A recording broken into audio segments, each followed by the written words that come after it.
the headline is Jokic and Murray all together, amazing tandem, 2 30-point triple-doubles, and Jokic with the only ever 30, 20, 10 triple-double in the history of the NBA Finals. And Perloff is not impressed. Wait, we're still doing triple-doubles?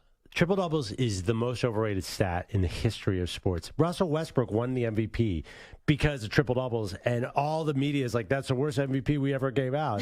So I don't care about the triple-double. He won it for a few. So, okay, the triple-double is exciting, I guess, but it's you're tuning in to see a guy get 20 rebounds and 10 assists against a clearly inferior team. Here's what went wrong with Jokic this year. It's his first finals. He finally breaks through.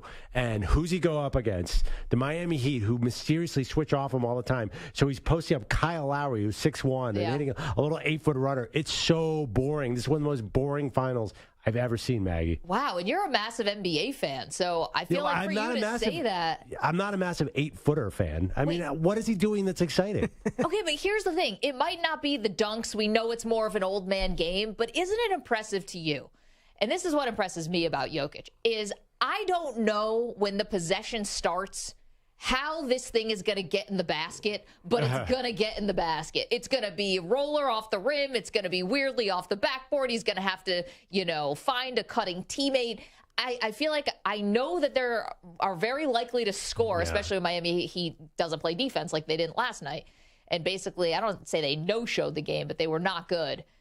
I don't know how it's going to end, but I know it's going to end interestingly for Denver. I will give you that. It's completely unpredictable how he's going to hit a 6-foot roller, but it's always 6 feet away. It always hits the rim and bounces. I was watching last night, and I was thinking about, what's the play that makes a highlight? And there just isn't. There's nothing that's really that. People okay, I shouldn't say people. Yeah. I like Speak for yourself. I like high-flying dunks or very deep three-pointers. So I like LeBron James. I like Steph Curry. I like Michael Jordan. I do not like how varied in people you had there. I do not like greatest ever, and that's it. Everyone else can go screw. Yeah. So to make Jokic interesting in this finals, and I know people are going to hate this, he needed a foil. He needed Embiid or somebody there to challenge him. You can't have a 7-footer. A 7-footer needs a foil so we could see a real battle. For some reason, the Heat keep getting stuck. Gabe Vincent's covering Jokic all the time. It's bizarre. Okay, so he needs a center to go against him to make him more interesting now. Okay, but I think that's crap. Because if you are a good player and a great player and an all-time great player, the way we're talking about Jokic now, and he deserves it, then don't you just want to watch that player no matter what? Does it have to be Magic versus Larry? I could have watched Magic and I could have watched Larry. Yes, their rivalry was great, and that helped the NBA. But I don't think I need a foil. If you love Jokic, if you appreciate the greatness, he can be playing against anybody. So you were thrilled to watch Tim Duncan in the 2000s? Here's the thing. I guess he does get the Tim Duncan comparison, but don't people realize that by comparing him to Tim Duncan, you are doing him a huge favor? That's a compliment. We may not have loved how the Spurs, how he played the big fundamental, all that stuff, but you are fueling Jokic to continue to play exactly how he's playing, to add nothing spicier to his game, because if you keep comparing him to Tim Duncan, he's going to keep playing like that because Duncan's one of the greatest to ever do it. Right, and Jokic is one of the greatest to ever do it. See, that's what you're saying, that I'm denigrating his greatness. I'm not. He's unbelievable. You just don't want to watch it. He's simply unstoppable, but I think it's boring. I don't like the mid-range game, too, and it's not even the mid-range game, and I don't understand why Miami is not doing more to stop him. I know that sounds silly, but I saw multiple plays where Bam Adebayo was covering him, did a nice job. Then he would jump right off to cover Jamal Murray, and then some guard was stuck on Jokic, and Jokic would just back him down from the high zone in, and then do a little, he hits the front of the rim, and it bounces off, and it goes in. And you and I have been joking about this. If he gets any part of the rim, it's in the basket. I know. He's not the luckiest guy ever, but sometimes it looks like it's lucky. At least Shaq, who was a center, was thundering dunks. Okay, but no one liked Hack-a-Shaq, and that was boring at the end of the game. I mean, when they just kept sending him to the free throw line over and over again. Everyone has their flaws. Not everyone can be as exciting, but I can't believe that, yes, I might not have the highlight to show you today, But when I tell you that history was made last night, we lay out that I think we could be watching the next dynasty with the Denver Nuggets. Like, that just does nothing for you. You're basically just saying because the Heat appear to be an inferior opponent, which, by the way, no one was saying after game 2. But now if it looks like the Heat appear to be an inferior opponent, well, now it's like this is an unwatchable series. I still think Jokic is appointment TV. Unwatchable, I will not. It's going to be one of the last 30 finals. It'll be in the bottom 10 as far as finals we remember. I just think it's closer to Phoenix, Milwaukee, or I don't know, sort of like one of the one-off finals. I can't, or uneven, and that's not because of Jokic. I mean, because it's not close too. It doesn't seem super competitive. Well, game 2 was game 2 was Jamal close. Murray 3-pointer away from overtime. But game 1 and game 3, the Heat didn't really feel like a threat. So I think it's combined with that. If it was a dramatic series and we had to see Jokic with 30 seconds left and he has to hit a basket and he has to pull out something against a great opponent, that would be more interesting to me. Right now, I don't know. You think it's must watch? You wouldn't rather see LeBron James or Steph Curry in this spot right now? Well, I do think that one thing about LeBron and Steph that changes things is they're like legacy stuff on the line, right? Yeah. It's like LeBron, he's always, fighting the ghost of Jordan, as he once said, and Steph now is maybe a LeBron, rivalry or whatever it is. This, at first glance, didn't look like a legacy series, but to me, it's kind of turning into one because I think the last couple games have been bad for Jimmy Butler. And for as good as this entire run has been for him, and I would argue the run has done more good for him than bad, obviously. The last couple games, and even last night, 28 points, didn't feel like 28, didn't feel dominant in any way. I think that there's a question, is Jimmy just, is he the man or is he just a man? Is he a guy who's good enough to get you to the finals but not good enough to win you a finals? And that's very different when we're talking about NBA stars versus superstars. So in some ways, I think this did become a legacy finals. Maybe for Jimmy more than Jokic. Well, I think when we look back on it, Jimmy had a much worse team around him because Jokic at least has Jamal Murray. Yeah. To me, last night, Jimmy's energy seemed off. Remember when he threw that lazy pass that Christian Brown picked off and dunked in? By the way, this guy, Christian Brown, have a night.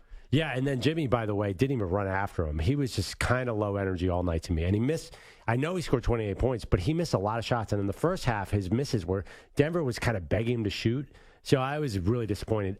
Does he have the ankle excuse, though? Because he got hurt against the Knicks, and his scoring average is way, way down. So maybe as an excuse. Yeah, no, I think Jimmy's come up small here. I think that's fair to say. And I think Jimmy would even admit that because he holds himself to a high standard. Is he the man or a man? That's a tough question. See, I'm leaning closer to the man than I think you are, but he's definitely playing like a man in this finals. 855-212-4CBS, 855-212-4227. In the chat, if you want to watch the show, is youtube.com/CBS Sports Radio. We got a lot going on with the chat, which we'll get into. The Weedos, the Purple Drinkers in full effect. Pete Tollner saying the Jokic brothers partying last night in the Heat building like they were Perloff as the Nuggets took over. Do the Jokic brothers and Perloff have anything in common? Absolutely not. Well, they're from Serbia. My family's Russian Ukrainian. I could be the fourth Jokic. They love the horses. I'm sure Perloff loves going to the racetrack. That's for sure. Well, are you allergic to horses? No, I'm not allergic to horses. I'm terrified. My wife loves to go on vacation and ride horses. There's nothing I like less of that. I saw Jokic and somebody that's horse. Hold on. You started that sentence. You said, I'm terrified. Terrified of horses. You guys aren't? You're terrified of sharks. That I get. I'm with you with the sharks. You're swimming off the coast or the shore or whatever. You see a shark, that you're traumatized for life. Why are you terrified of horses? You guys have never been riding a horse where it felt out of control? How are you riding? What are you? My wife, every vacation, my wife wants to ride a horse. But why are you galloping? Because it's a gigantic, strong animal. I have no control over what this stupid thing is going to do. Every time I've ridden a horse, there's somebody right in front of me who's keeping the pace at trail 1 mile an hour. You can't, if you fell off, it's because you like jumped off. Although, Maggie, I find it interesting that you're knocking his horse fear when you've got the squirrel going on. Yeah, but let's stay on Perloff for a second. Because well, first of all, my wife does not do these slow rides. She wants to go out on the plains of Brazil and go 90 miles an hour. So then my horse is like, my horse is like, well, if that horse gets to run, then I get to run. And then I'm holding on for dear life, just hoping I don't fall off. Wow. I love how Perloff's saying, I'm not in control of this thing. You are riding the horse. Like the saddle is on the horse, not you. By definition, you should be in control. Anyway. Are you a good horse rider? No. 855 yes. Read them. How many times have you ridden a horse? Because there's no way you are no control over those animals whatsoever. Can I tell you a quick story? Actually, we're so far off the trail now, it doesn't matter. Although I do want your thoughts on Jokic. Still relates back to Jokic. He's a horse guy. Is he appointment television? 855-212-4CBS. Perloff doesn't think so. I just rode a horse when we were in Mexico for spring break, but I didn't ride the horse forwards. I was at like a horse farm that's like a retreat for people. We were just visiting for like an hour, and I have photos, and I don't know if I want to share them, where I am backwards laying down on the horse with my head on the horse's rear end. And I did it, and my brother did it, and my husband did it, and my mom rode it, but not like she didn't. And my sister-in-law, we all rode the horse backwards. It's supposed to be like this therapeutic thing. I don't know if I care if you want to share them or not. I feel like we need to see them. I regret saying that I did this. It's not a great look. The cat is out of the bag. We have to see. Yeah. It's not a great look. How fast did they go? Not fast. Like a small trot? They were walking you around. I don't know what the therapy was because I don't speak Spanish. And nobody was explaining it to me in a way that I could understand why I was doing this, but I was. All right. Jokic, is he appointment television? 855-212-4CBS. After 2 MVPs, now in the finals, setting records last night with the first ever 30, 20, 10 triple-double in the history of the NBA. But is he appointment television? I have a question. Yes. Who is appointment television in the NBA today? Obviously, LeBron's towards the end of his career. Steph, we think so, but towards the end of his career. Giannis, for sure. Is Jason Tatum appointment television? Is Embiid appointment television? Like, who's actually appointment television in the NBA? And I feel like this is a NBA problem. They don't really have that next guy. Well, I think you could look at like who gets the most primetime games. Yeah. I don't know if there's any data on that, but who gets the most TNT games would probably be what the NBA considers appointment. I mean, obviously, I think Luka gets a lot of appointment games. No. Ugh.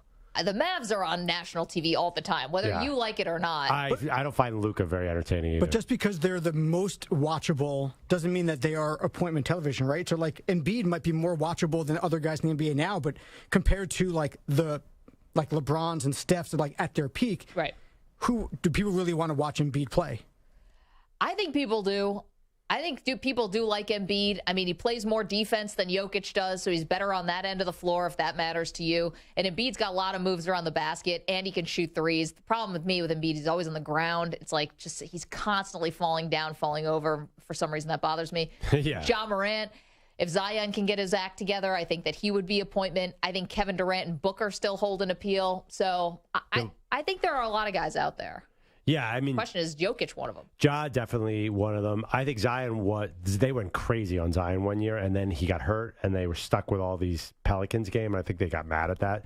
So, yeah, I mean, here's the thing. It's still the Warriors and the Lakers, and I think for good reason. Maybe when Joker wins a title and he builds a little more history, he'll get more into that, but I cannot see anyone thinking it's the Nuggets right now, unless you're in Denver.